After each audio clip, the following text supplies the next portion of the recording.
So Diddy's son dropped a new song taking shots at 50 Cent and the feds. He actually said the feds missed the house.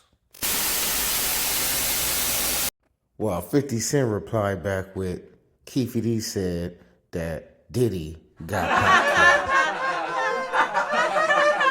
Ever since the feds executed this raid on the PD estate, everybody running with this same narrative about this sex traffic. This Gassy case is not what got the feds on. But y'all must have forgot about the Keefe D Tupac thing. Give us the for dummies version for people who aren't 6 layers deep into hip hop about what could be going on here with the investigation of Combs.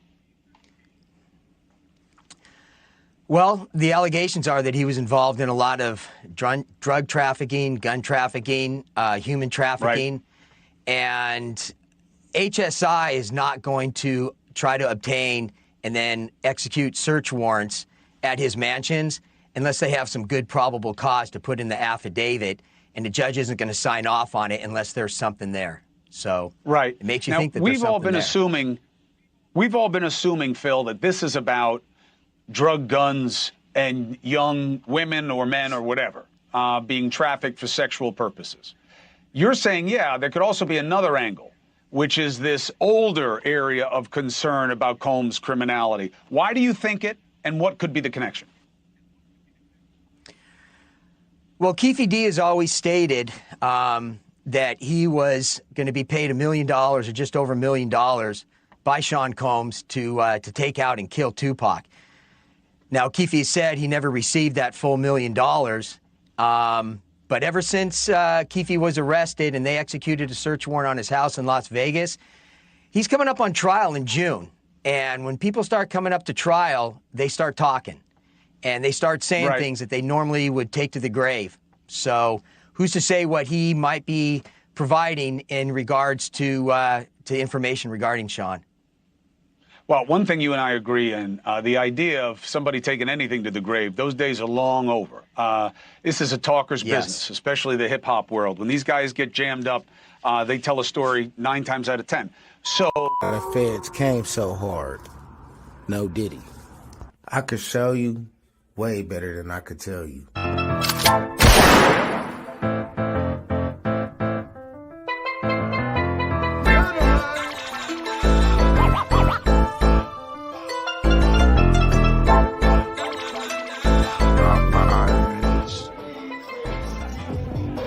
Tupac and Suge, they never show up. So we left. Look at this fool Suge did, bro. Baby Lane wasn't the shooter. That means you saying it was a live body.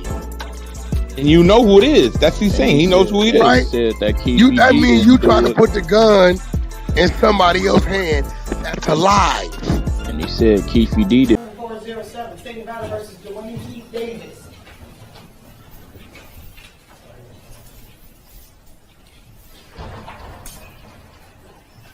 The record reflects that Mr. Davis is present in custody. Mr. DiGiacomo and Mr. Palal are here on behalf of the state. Mr. Davis, sir, have you retained counsel to represent you in this case? Yes, ma'am. Who have you retained? Edie Paul. Okay, and is that person going to be here today? No, he needs 2 weeks to be here. He said he needed a continuance. 2 weeks. He said he needed 2 weeks to be here?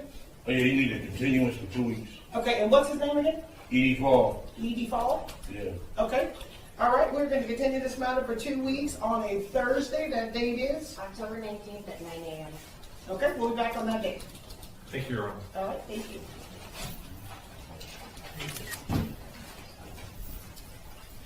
All right. Can you take me through how you got Keefe D to cooperate? Yeah, it's the kind of typical investigative strategy where you get somebody to where you have leverage on them. And once you have leverage on them, you introduce the scenario to them and let them make a decision whether or not they think it's in their best interest to cooperate. So that's essentially what we did. Built a drug case against him that was going to put him potentially in jail for the rest of his life, and said, here's your opportunity to mitigate that situation. and tell us the truth about what happened in Tupac's murder or Biggie's murder, whichever you happen to be involved in. And he agreed, his lawyer agreed, and there was a formal agreement between the U.S. Attorney's Office and Keefe D's attorney, and sat down and started the process of cooperating. The murder of one of the biggest hip-hop, arguably the biggest hip-hop artist ever. He went on a world tour bragging. He didn't just go on Vlad. He went all over the place. So how are y'all going to sit up there and accuse Vlad of getting him locked up when Vlad was not the only platform he went to? So someone from your car started shooting at Tupac and Suge. So Orlando shot across Dre? He leaned over on the window, we rolled down the window, popped.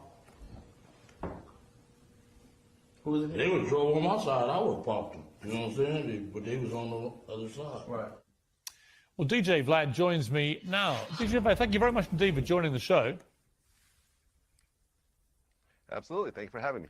I know you've studied this case for so long, and these interviews that you did with Keefe D, they've turned out to be extremely significant in this investigation, leading, in fact, to him being arrested and indicted. When you heard that news, how did you feel? Well, I mean, the goal wasn't really to get anyone arrested. It was really just to get the truth of the matter. The story about Orlando Anderson killing Tupac, I've known since around 2007. So it was essentially the worst kept secret in LA. Everyone knew about it, but there were no arrests, there was no convictions, there was no anything, there was no actual proofs. There was a lot of conspiracy theories around it. So around 2008, when I first heard the Keefe confession tapes that Greg Kading got, then I found out there was a book that was about to come out. I got a hold of Keefe D and his co-writer, and we scheduled an interview, and we just went from there. I mean, he appears to have incriminated himself in this interview, certainly the last one. Did you believe he was doing that as you interviewed him? Well, I think that he believed that he had a level of immunity when he did the proffer agreement. I think at the time he was saying that he had cancer, so maybe he didn't think he had much time to live. So he was just kind of letting it loose at that point. But, it was a little bit crazy that he actually sat down and we did everything. And when I asked him about it, sometimes he would try to dodge certain questions, but ultimately I used the book as a blueprint. So whenever a question wouldn't get answered, I said, well, the book said X, Y, and Z. And then at that point, he kind of went along with what was written in the book. It's been reported that you have resisted efforts by the police to hand over all the unedited tapes. Is that true? And if so, why? Yeah, it's true. I mean, ultimately, people that we have on our show, we don't turn around and cooperate against those same people with the police. For me, just in terms of business-wise and my ethics and so forth, I just feel there's something wrong. So when Las Vegas police reached out to me multiple times, I just never responded. I think what they did ultimately want was the raw footage. Reggie Wright said that police came to his house to investigate the Tupac shooting and your involvement in it. That's what I don't understand. Why do they keep asking this crooked ass cop shit? You know what I'm saying? Why they keep asking this crooked ass cop shit, man? Just like I said, when he said, "Bet you Keefe D getting locked up for Tupac murder," and I said he need to be right in handcuffs with me for Biggie murder because I know he had his hands in that shit. That was my get back to him. Right, because Greg Kading also called for the Las Vegas Police Department to arrest you. He did? I believe so, yeah. Okay, well, I did a deal with the U.S. attorneys and U.S. attorney, and the dude was from D.C., Justice Department. You know what I'm saying? Shit, I was like, you came out here? He like, yeah, I came out here to get you. And it was way bigger time people that was going to go down with. You know what I'm saying? A lot of people was going to go down. If I wouldn't have said nothing, everybody, we'd have lost our whole community, lost all my homies. You know what I'm saying? Shit, they shredded the indictment. So I really did a lot of people a favor. They should be thanking me. You know what I'm saying? Well, I think what Greg Kading's point was that when, he recorded you did the proffer agreement, all that can't be used against you. But if you choose to do interviews and talk about it again, that can be used against you. He the one did that crooked shit. You don't Wait, think that shit's crooked as a mother. He can get people killed behind that when he shit. released the footage? He had the fucking, man, the proffer deals, they don't record. You know what I'm really? saying? You know they That's don't part of the deal. record that shit, dude. Okay, I didn't know that. FBI don't record. He was set up there doing that illegal shit, dude. That shit was illegal. I would have never said nothing if I knew he had a fucking thing in his pocket. That was supposed to be a fucking secret to the fucking, you know what I'm saying? Yeah. They even said sue his motherfucking ass. I mean, you're 60 years old right now?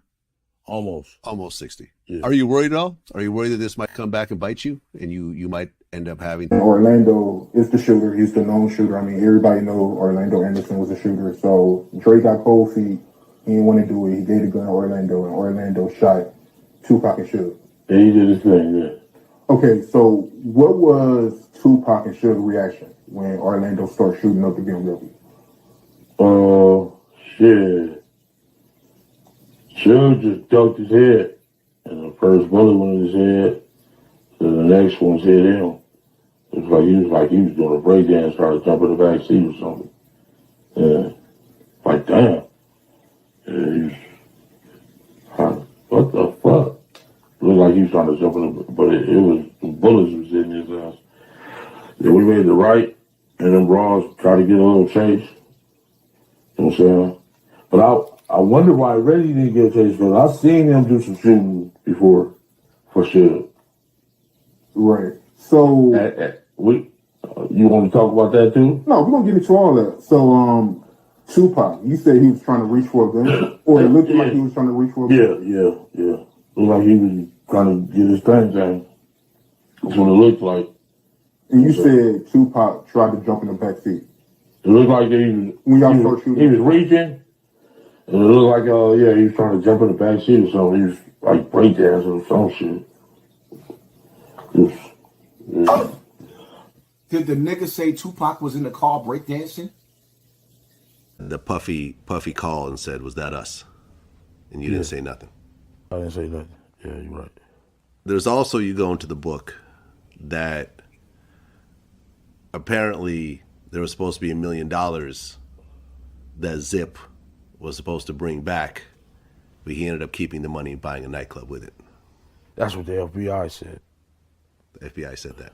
Yeah. You guys never got any money. Never. For anything. Nothing.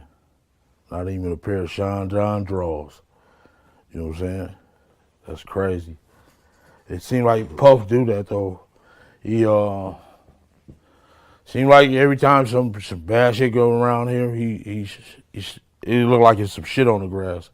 He don't step around that shit. He get away from that bullshit. You know what I mean? We don't really know if he really was part of it. Like Keefe D said that he was, he paid to get Pac and Suge, we don't know though. You know what I mean? Like I still got to be just, even though if I don't really, hold Puffy in a high regards, or if I look at him a certain way, doesn't mean I can just openly say things that I don't know. You know what I mean? Because we do know that he was with him. We do know he was using them for protection, but Keefe D said that Puffy paid him. You never know. You know what I mean? I believe when he said that, Puffy was scared to come to LA and he was scared of it. We know that. You know what I mean? Like he's a very scary person, so that makes sense. You know what I mean? But as far as to say, I wouldn't put it past him, to be honest. If you want to know, I wouldn't put it past him. Is anybody on that side that's worried that, Keefe D is going to expose some things? I don't think nobody's worried about the people from Death Row.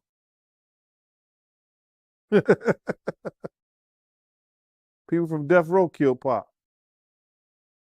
I'm the reason why he on death row. I Yeah, told tell me Suge to go about get that, Cuz. man. I told Suge go get Cuz. When I got back to the hotel, it was a whole nother atmosphere. Like, he sent his homeboy up to get the bud from me as opposed to him coming to get it. Mutai came and got the bud. Pop wants some bud. Hold on. Tell him to come up here. He ain't coming up here. Give me the bud. I'm going to take it to him. So I felt funny. Mm-hmm. And then my uncle said something about, they downstairs talking and blah, blah, blah. So when we got on the plane to go back to L.A. the next day, Suge didn't let none of my security ride with me. I had to ride on the plane with him, his homies, and Pop. And it was the most uncomfortable ride I ever had in my life because my nigga didn't say nothing to me the whole ride. And that's a 5-hour flight on a private plane. Yeah. So I walk up to him like maybe 3 hours into the flight, sit next to him like, West side, gang slide, up high, same time, game time, bang mine. On the gang, granny grave, we gon' bang